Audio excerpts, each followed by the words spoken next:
আসসালামু আলাইকুম। আমি শামিমা খুলনা থেকে বলছি। বিডি ব্লগার শামিমা চ্যানেল থেকে আপনাদেরকে আরও একবার স্বাগত জানাই। কাছে কিংবা দূরে, দেশ কিংবা দেশের বাহিরে যে যেখান থেকে আমার ভিডিওটি দেখছেন, আশা করছি আল্লাহ পাকের অশেষ রহমতে আপনারা সকলেই ভালো আছেন। আমিও আলহামদুলিল্লাহ ভালো আছি। তো চলে আসলাম নতুন আরও একটা ভিডিও নিয়ে।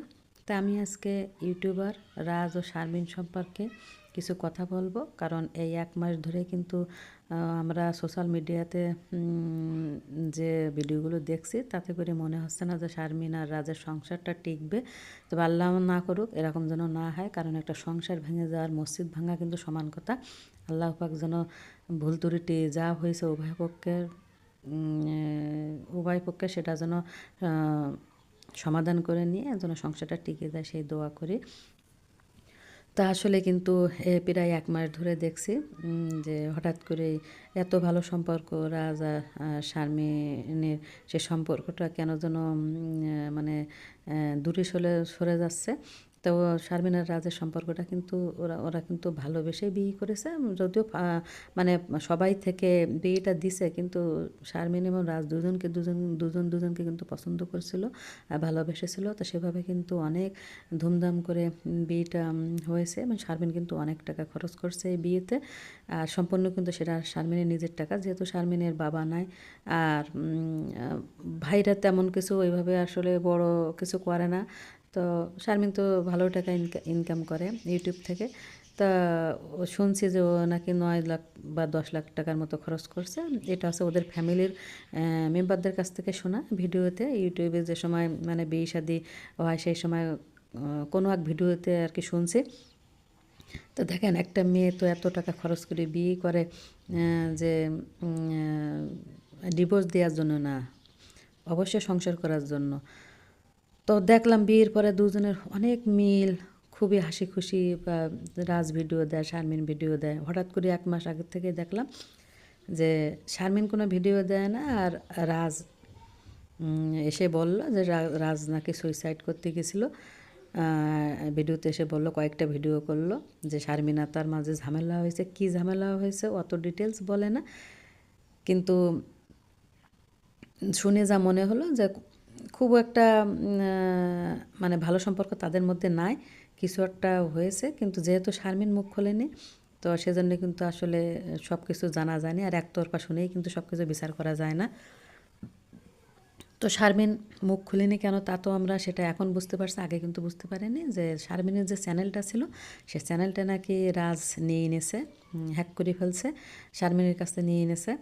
এবং আসলে রাজ এটা করে থাকলে অবশ্যই অন্যায় করেছে, কারণ এই চ্যানেলটা কিন্তু শারমিনের বিয়ের আগের থেকে অনেক আগের থেকে চ্যানেলটা করা, এবং চ্যানেলটা কিন্তু আগের থেকে এখন ভালোই বিয়ে হয় বা ভালো পজিশনে চলে গেছে আর কি। আর একটা চ্যানেল দাঁড় করাতে কিন্তু অনেক পরিশ্রম করতে হয়, অনেক কষ্ট করতে হয়।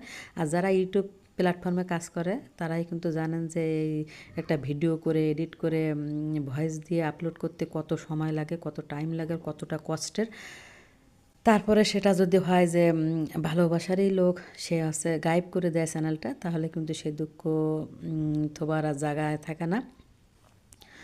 তো এখন কিন্তু 1 মাস পরে, মাঝে 4-5 দিন আগে তিশাপার শাশুড়ি মারা গেলে একটা ভিডিও দিয়েছিল। তো সেখানে কিন্তু শারমিন পরিষ্কার করছে, শারমিনের পরিষ্কার করে বলেছে যে শারমিনের চ্যানেলটা রাজ হ্যাক করেছে। অথচ এরা কিন্তু রাজ দোষ দিছিল তা শারমিনের ছোটো ভাই বাবুর উপরে। তা আসলে কিন্তু তা না, চ্যানেলটা কিন্তু রাজই নিয়েছিল। তা আসলে এটা রাজ ভাইয়ের করা একদমই উচিত হয়নি, একদমই ঠিক হয়নি। তো এখন যে কাজটা হয়েছে তা যে পর্যায়ে চলে এসেছে, বা ভিডিওতে শারমিন যেসব কথাবার্তা বলল, বা রাজ এ পর্যন্ত যেসব ভিডিওতে কথাবার্তা বলছে, তাতে করে মনে হচ্ছে না যে রাজ শারমিনের সংসারটা টিকবে। তবে দোয়া করি যেন সংসারটা টিকে যায়। আর আসলে কি বলে না, হাড় ভেঙে গেলে জোড়া লাগে, কিন্তু মন ভেঙে গেলে জোড়া লাগে না। তা আসলে ওদের দুজনের মন কিন্তু ভেঙে গেছে। যদিও এত অল্প সময়ের মধ্যে এটা হবে এটা আশা করা যায় না, যেহেতু তাদের পছন্দের বিয়ে বা ভালোবাসার বিয়ে। বিয়ের বয়স এখনও 6 মাস হয়নি, অথচ বিয়ে 5 মাস বয়সে এসে কিন্তু এত ঝামেলা হয়েছে। তো এটা আসলে কারোরই কাম্য ছিল না। তো এখনও দোয়া করি যে আল্লাহ যেন ওদেরকে সব ভুল বোঝাবুঝির অবসান ঘটিয়ে যেন দুজন মিলেমিশে ভালোভাবে সংসারটা করে, কারণ একটা সংসার ভেঙে যাওয়ার একটা মসজিদ ভাঙা কিন্তু সমান কথা। আর যেহেতু একটা মেয়ের শারমিনের কিন্তু আগে একটা বিয়ে ছিল, হয়তো ওদের ভিডিও যারা কম বেশি দেখেন তারা জানেন। আর রাজের বিয়েটা রাজের কিন্তু 2টা বিয়ে ছিল, এটা কিন্তু কেউ জানতো না। তো এই বিয়ে নিয়ে কিন্তু অনেক ট্রোল হয়েছে, মানে সোশ্যাল মিডিয়ায় অনেক আজে বাজে কথা শুনতে হয়েছে। কারণ কি, শারমিনের ফেসটা একটু মনে হয় কি বয়স্ক বয়স্ক, আসলে কিন্তু বয়স তুলনায় মানে ওর ফেসটা একটু বয়স্ক মনে হয়।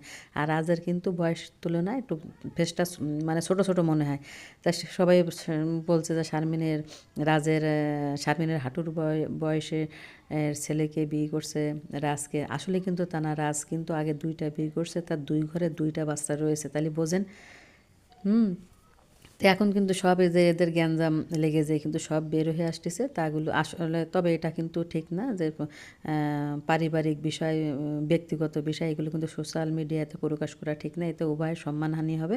আর দোয়া করি তারা যেন মিলেমিশে যায়, উভয়ের ভুল ত্রুটি সংশোধন করে নিয়ে তারা যেন সুখে শান্তিতে পুনরায় সংসার করতে পারে, সেই দোয়া করি। আর আমাদের উচিত হবে তাদেরকে নিয়ে বাজে বাজে কথা না বলা, বাজে কমেন্ট না করা। কারণ অনেকে কিন্তু যে শারমিনের ভাইস চ্যানেলে, তারপর শারমিনের চ্যানেলে, তারপরে রাজের চ্যানেলে যে অনেক বাজে বাজে কমেন্ট করতেছেন।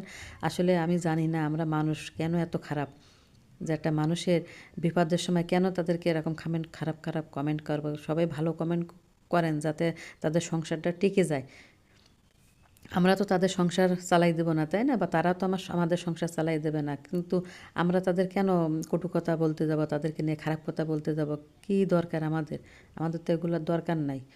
পারলে ভালো কমেন্ট করেন যাতে 2জন মিলে যায়, কিন্তু খারাপ কমেন্ট আপনারা করেন কেন? এগুলো আসলে কারোই উচিত না। আমরা আসলে কি কি বলবো, মানুষ নামের মানে জানোয়ার এক একজন, যারা মানুষ নামের জানোয়ার তারাই কিন্তু এই সমস্ত করে থাকে। মানুষ মারা গেলে তাদের ইসে যে ভিডিওতে যে বাজে কমেন্ট করে, একটা মানুষের সংসার ভেঙে যাচ্ছে সেখানে যে বাজে কথা বলেন, বাজে কমেন্ট করেন, তো এগুলো তো আসলে কোনো মানবিকতা বাইরে। এগুলো তো করতে হয় না, এগুলো তো কোনো মানুষের কাজ না, তো এগুলো তো কোনো ভালো মানুষের কাজ না, তাই না? তা আমরা দোয়া করি সবাই যেন রাজ আর শারমিন মিলে যেন সংসারটা করে, ওদের সংসারটা যেন জোড়া লাগে, সেই দোয়া করি। আর আমরা আমাদের নিজেদের নিয়ে চিন্তা করি, মানুষের নিয়ে অত চিন্তা না করলেই হবে, খারাপ কমেন্ট না করলেই হবে। দূর থেকে দোয়া করি যেন তাদের সংসারটা টিকে যায়, তারা ভালো থাকে, সেই দোয়া করি। তো আমার ভিডিওটি কেমন লেগেছে আপনারা অবশ্যই কমেন্ট সেকশনে কমেন্ট করে জানাবেন। আর ভালো লেগে থাকলে একটা লাইক দেবেন, কারণ আপনার একটি লাইক আমার এই ভিডিওটি অনেকের কাছে পৌঁছে দেবে। আর খুব বেশি ভালো লেগে থাকলে আমার চ্যানেলটিকে অবশ্যই সাবস্ক্রাইব করে নেবেন। আর যারা অলরেডি এই কাজটি করে ফেলেছেন তাদেরকে অসংখ্য ধন্যবাদ। আর ভিডিওর মধ্যে কোনো ভুল ত্রুটি হলে সুন্দর ক্ষমার দৃষ্টিতে দেখবেন। তা সকলেই ভালো থাকবেন, সুস্থ থাকবেন, নিরাপদে থাকবেন। আজকের মতো ভিডিওটি এখানেই শেষ করছি। আল্লাহ হাফেজ।